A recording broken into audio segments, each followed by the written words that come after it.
وہ کسی صورت نہیں چاہتے تھے کہ مسلمان الگ ہو کر اپنی ترقی کریں، لیکن اس کے باوجود اہل ہند مجموعی طور پر اپنے حقوق کے لیے لڑنا سیکھ چکے تھے۔ یہی دور ہے جب 1906 میں آل انڈیا مسلم لیگ کا قیام عمل میں آیا اور مسلمانوں نے پہلی دفعہ اس کی جدوجہد کا رنگ ڈھنگ اختیار کیا۔ اب اس دور کی اہمیت اس حوالے سے زیادہ ہے کہ پہلی مرتبہ ٹھہرے پانیوں میں ہلچل ہوئی تھی۔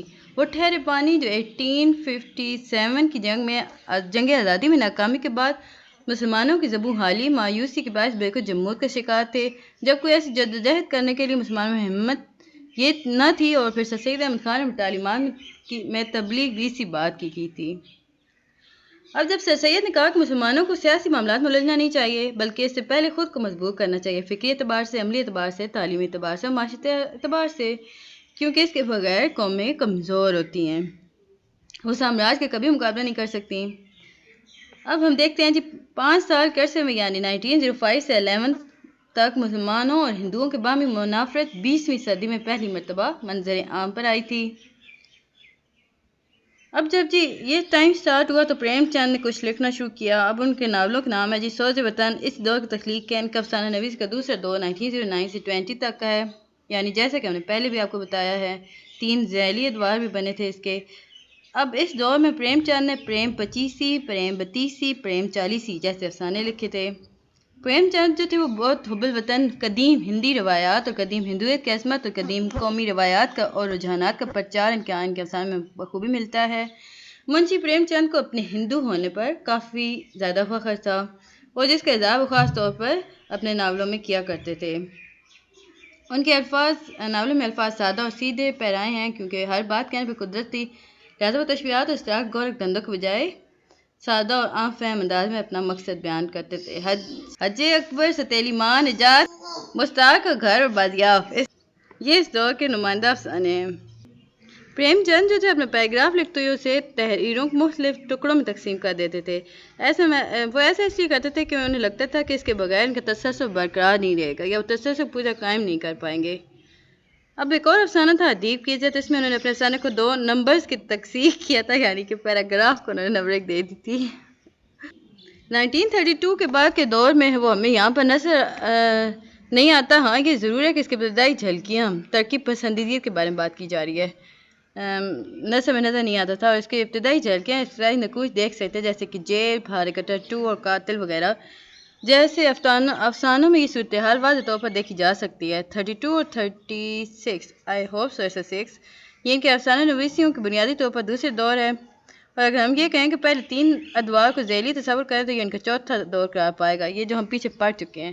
اب 32 سے 36 تک کی تقسیم کی جائے، ہم نے افسانے کے پہلے لیکچر میں گزارش کی تھی کہ وہ دور ہے جب اردو افسانہ نویسی تیزی جمانیت کی نشر سے نکل رہا تھا۔ اب اس ٹائم پہ یاد ہوگا آپ کو انگارے شائع ہوا تھا، جسے 4 لوگوں نے مل کے بنایا تھا۔ ان کا نام تھا محمود ظفر، احمد علی، سجاد حیدر۔ یہ 4 مصنفین دراصل روسی ادب سے بہت زیادہ متاثر تھے۔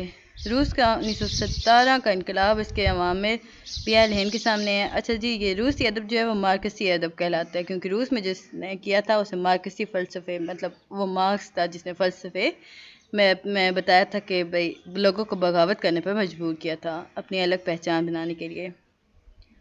اب جی جوش ملی آبادی اس دور کے بہت بڑے شاعر گزرے ہیں۔ جوش ملی آبادی یاد رکھیے گا، جب انگارے شائع ہوا تھا 96 کے ٹائم کی بات کریں۔ اب ہم کسی حد تک مصنوعی بہرحال اس میں آ جاتی ہے، جس کا نتیجہ یہ ہوتا ہے کہ آپ کا ادب متاثر ہوتا ہے۔ ہم نے دیکھا ترقی پسند تحریک بہت سے ادیبوں کا ادب صرف اس وجہ سے متاثر ہو شعوری طور پر ترقی پسند ہونا چاہتے تھے۔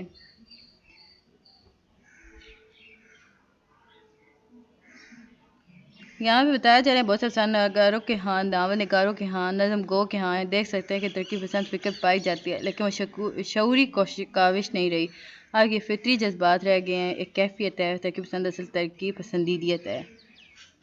اب جب ان کے چوتھے دور کا آغاز ہوا جی وہ انگارے کے بعد ہوا۔ اب انہوں نے یہاں پہ جو ناول لکھے تھے ان کا نام یاد رکھیے گا، آزاد راہ واردات ان کے افسانے کے 2 مجموعے ہیں۔ اب وہ نفسیاتی نقوش بھی ان کے افسانوں میں ملتے ہیں، جیسے کہ بڑے بھائی صاحب یا کفن میں گیسو اور مادو۔ گیسو اور مادو کفن کے کردار ہیں جی، ان کے نفسیاتی کیفیات کو بڑے جامع انداز میں پیش کیا گیا ہے۔ اب اس دور میں سیگمنٹ فرائڈ اور پھر اس کے بعد نفسیاتی تبلیغ اور ان کے مطالعات، ان کی کتابیں، ان کے افکار عام طور پر سامنے آنے لگے اور لوگ دیکھ رہے تھے ادب میں نفسیات کی بہت جگہ ہے۔